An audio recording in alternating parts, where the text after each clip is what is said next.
My girlfriend said, "You don't make me feel special anymore." So I made her feel unique by leaving her off the guest list for my engagement party. She showed up anyway, crying at the gate. I walked up, looked her in the eyes, and said the line that ended everything. I, 32 male, am getting married in 3 months. My fiancée, Eliza, 31, is asleep next to me, and I'm writing this because my phone is blowing up, and I need to get this out before the party tomorrow. 6 months ago, I was not engaged. I was in the 5th year of a relationship with Mara, 30, living in my condo and slowly having my soul drained by an emotional vampire. Mara was great for the first few years. Ambitious, funny, smart. Then, about 2 years ago, she quit her high-pressure marketing job to find her passion. I supported her. I believed in her. But finding her passion quickly turned into finding my credit card. She was an authorized user on my main card, a mistake of convenience I now deeply regret.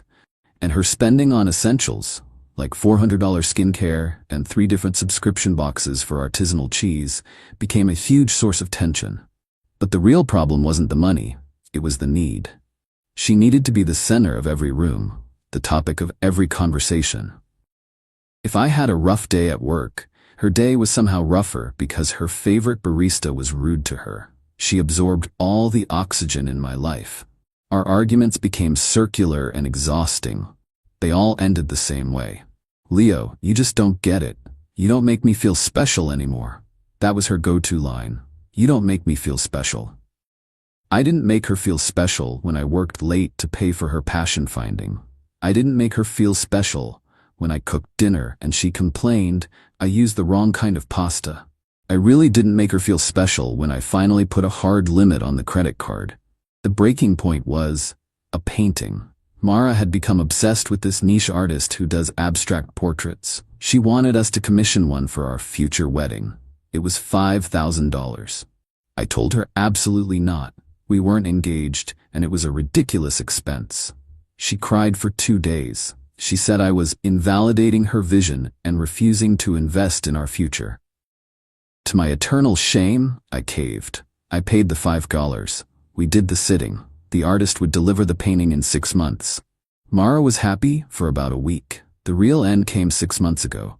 The fight was about something stupid. I think I bought the generic brand of olive oil. It escalated, as it always did, into her grandest insecurities. "Mara, this is just typical. You don't even see me anymore. You don't make me feel special." I remember looking at her, standing in my kitchen, in my condo, holding a bottle of olive oil I paid for, and I just deflated. I was done. "You're right, I don't." She was stunned. I think she expected me to grovel. "And I don't think I can. I'm tired, Mara."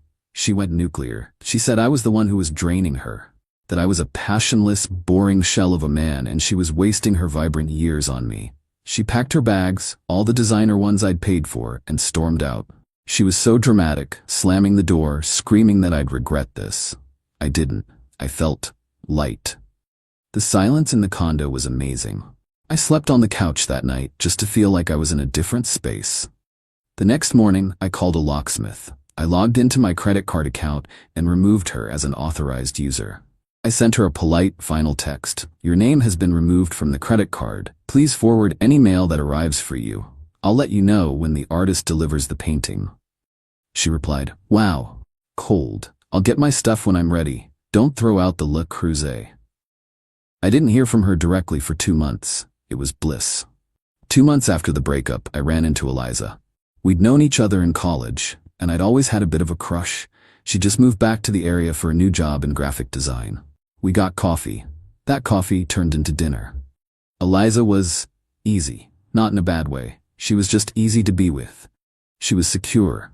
She had her own job, her own money, her own life. She laughed at my jokes. When I told her about my rough day, she listened, and then she told me about hers. It was a partnership, not a performance. We fell fast. It was the right time, the right person. 3 months after we started dating, 5 months post-breakup, I proposed. She said yes. We decided to throw an engagement party. We rented a small, chic art gallery for the event. It felt perfect. We sent out the evites 2 weeks ago, and that's when the trouble started. Mara, naturally, was not on the list. But we have, or had, mutual friends. The first text came from a friend, Alex. "Hey man, Weird cue. Mara is asking me about your party? She heard you rented the Astor Gallery. She's acting like she's invited. I replied, "Hey Alex, it's an engagement party. I'm engaged to a woman named Eliza. Mara is absolutely not invited." The dam broke.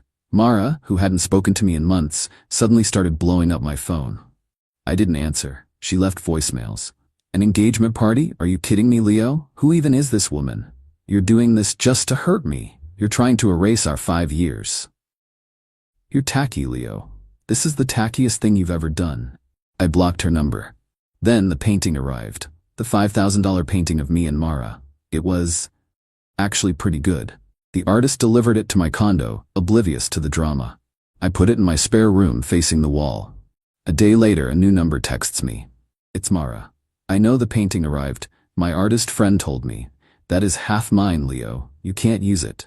I will see you in court if you display our painting with that woman." I showed Eliza the text. She looked at the painting, then at me, then back at the painting.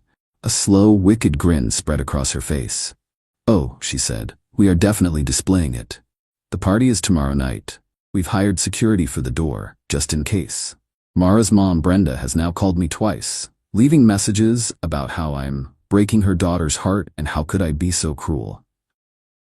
I'm not being cruel. I'm just living my life, a life that she chose to leave. Now she's mad that I didn't sit in the dark and wait for her to come back. I'm excited for my party. I'm excited to marry Eliza. I just hope Mara doesn't actually show up. Update 1. The party was last night? She showed up. Thank you all for the comments and advice. Hiring security was the best $300 I've ever spent. The lead up to the party was insane. The entitlement just went off the charts. 2 days before the party, Mara's mom, Brenda, escalated from voicemails to ambush. She showed up at my office. I work in a secure building, so she couldn't get past the lobby, but she called my desk phone from the front desk, claiming to be a family member with an emergency. I came down, annoyed. "Brenda, Leo, thank goodness, I've been trying to reach you. Your phone must be broken." "Brenda, you can't be here. This is my workplace. I'm just so worried about Mara. She's not eating, she just cries. Leo, she still loves you. This Eliza person, it's a rebound. You're making a terrible mistake and you're humiliating Mara in the process. With respect, my relationship with Eliza is none of your business, and Mara is not invited to our party." "But the painting, she told me about the painting. You can't just keep it, that's theirs. It's a symbol of your love." "Me, it's a symbol of $5,000 I spent. I paid for it, I own it. Now I have to get back to work. Please don't come here again." I left her sputtering in the lobby. I had to file a complaint with building security. I felt like I was in a soap opera. Then came the weirdest part. A dirty trick, as some of you called it. A day before the party, a stream of packages started arriving at my condo. I'm talking delivery vans all day. It was gifts from a registry. Mara had created a fake wedding registry for us, for Leo and Mara. She'd put my address as the shipping destination and presumably sent the link to God knows who. It was all the stuff she always wanted. A $1,200 espresso machine, a set of knives that cost more than my first car, a silk rug, but she hadn't bought them. She just created the registry. The packages were small things, a single spatula, a set of tasting spoons, a salt cellar. It took me an hour to figure it out. She was sending me individual items from the registry, one by one with gift messages. "Can't wait to use this in our kitchen. For our future, you'll always be my number one." It was unhinged. It was a logistical nightmare just to return everything. It was designed to make me feel like I was being haunted. I called Eliza, completely stressed out. She's sending me spatulas, one at a time. She's lost her mind. Okay, that's creative. Did the espresso machine arrive? No, just cheap stuff. It's psychological warfare, Eliza. She's trying to drive me insane. Well, it's working. Stop letting her. Put the boxes in the hall. We have a party to get to, and I finished my project. Her project. Oh God, the painting. Eliza, as I mentioned, is a graphic designer. She's also a very talented hobbyist painter. She'd taken the $5,000 painting into her studio, my spare room, 2 days ago. She brought it to the gallery yesterday morning. We set it up on a big easel right by the entrance, covered with a silk cloth. "No one sees it until the party starts," she said, kissing me.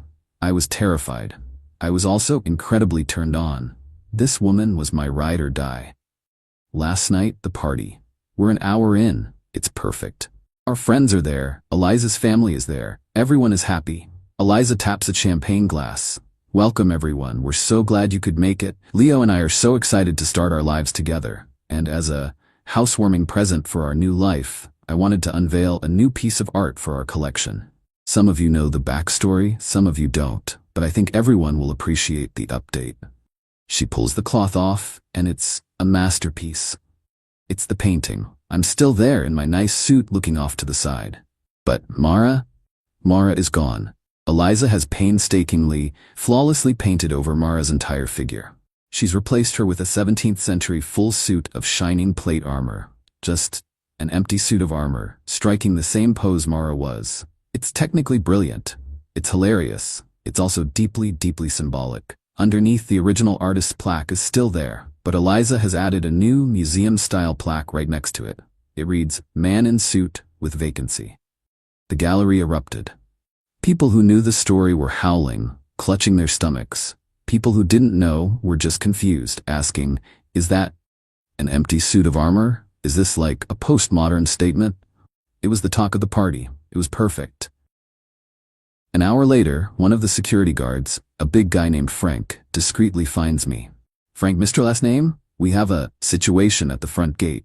A woman is here, says she's your real fiancée. She's not on the list, and she's causing a scene." My stomach dropped. "I'll be right there." Eliza saw my face. "She's here, isn't she?" "Yeah." "Go. Handle your circus. I'll be here, guarding the suit of armor." I walked outside. The gallery was in a converted warehouse district, with a tall iron gate at the entrance to the courtyard.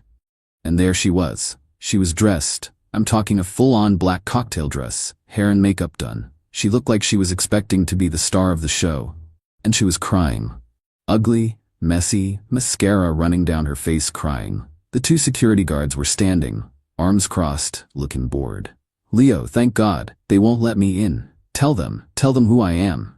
Me, calmly stopping 10 feet away. "They know who you are, Mara. You're not on the list. You're not invited. This is my party. This should be our party. You can't just replace me with a suit of armor." I saw the pictures. My friend sent me a picture. Someone had already posted it, of course. "It's not your party. It's my engagement party.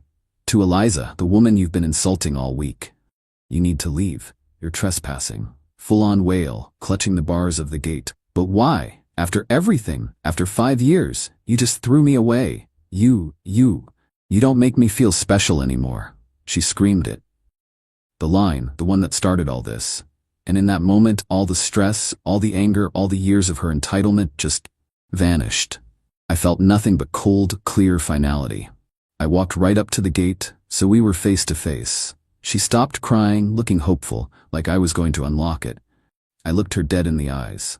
"Me, you said I didn't make you feel special? Look around." I motioned to the empty street, the guards, her crying face. "Does anyone else look this pathetic?" "No. Right now you are the most unique person here. Congratulations."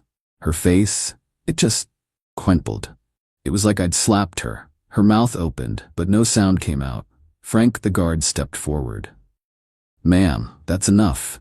You need to leave the premises now, or we will call the police." Mara just stared at me, her chest heaving. I didn't say another word.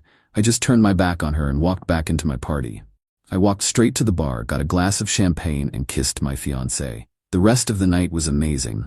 I heard a car peel out about 10 minutes later. I'm free. Final update. It's been 6 months. Eliza and I are married. We had a small, perfect ceremony on a beach 3 months ago, just our immediate families. The suit of armor painting hangs in our home office. But this isn't a fairy tale ending. It's a real one. Mara's little gate-crashing performance was just the beginning of the, well, let's call it the administrative phase of the breakup. About a week after the party, I got a letter. A real scary letter from a law firm. Mara was suing me. She wasn't suing me for the painting. Her lawyer must have informed her that since I paid for it, it was mine. She was suing me for emotional distress and unjust enrichment. She was seeking $50,000. Her claim was that I had financially coerced her into quitting her job, making her dependent on me, and then abandoned her without support, causing irreparable damage to her career and mental health. She also claimed I stole thousands of dollars worth of her personal belongings that she left behind in the condo. I had to hire a lawyer. It was not cheap. Eliza was furious, but I was just tired. This is what Mara does. She makes everything a problem that you have to solve. This is where the story gets less dramatic revenge and more boring, satisfying paperwork. My lawyer, a sharp woman named Tess, told me this was a common palimony fishing expedition, but we had to take it seriously. Mara's lawyer submitted their evidence. A heavily edited audio clip from one of our old fights. It was just a 15-second loop of me yelling, "I can't keep paying for everything, this is insane, and you're bleeding me dry." It was cut to sound like I was just an abusive monster, screaming about money at a silent victim. A list of stolen items. It was aspirational. It included the Le Creuset set, which I did have, but also antique jewelry from her grandmother, which I'd never seen, a cash savings of $5,000 she kept in a locked box, and original design sketches for her Etsy business, which never existed. A psychiatrist's note detailing her severe anxiety and depression caused by my abrupt and cruel actions. I was realistic with Tess. I said, "This is a she said, he said. How do we fight this?" Tess smiled. "We fight it with your obnoxious, wonderful project manager brain." See, I'm a project manager. I document everything. It's my job. It's my personality. And I had documented my entire 5-year relationship with Mara without even meaning to. In response, we submitted the texts, years of them. Mara, quitting my job today. So excited to finally find my passion. You're the best for supporting me. Freedom. That's a big step. Are you sure you're financially ready? Don't be such a dad. I'll be making bank on my Etsy store in no time. It'll be our business. Spoiler, she never opened an Etsy store. And hundreds of others. Me asking her to cut back, her agreeing, and then the statements. I provided 3 years of my credit card statements, the ones she was an authorized user on. We highlighted her passion-finding spending, the daily $20 smoothies, the $800 self-care days, the trips to boutiques. It came to over $70,000 in 2 years, on top of her living expenses, which I also paid. The stolen items. Le Creuset, I had the receipt. I bought it.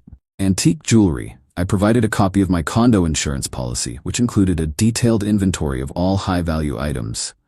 Her grandmother's jewelry was not and had never been on it. The 5 carat cash, I just had no response. It was so absurd.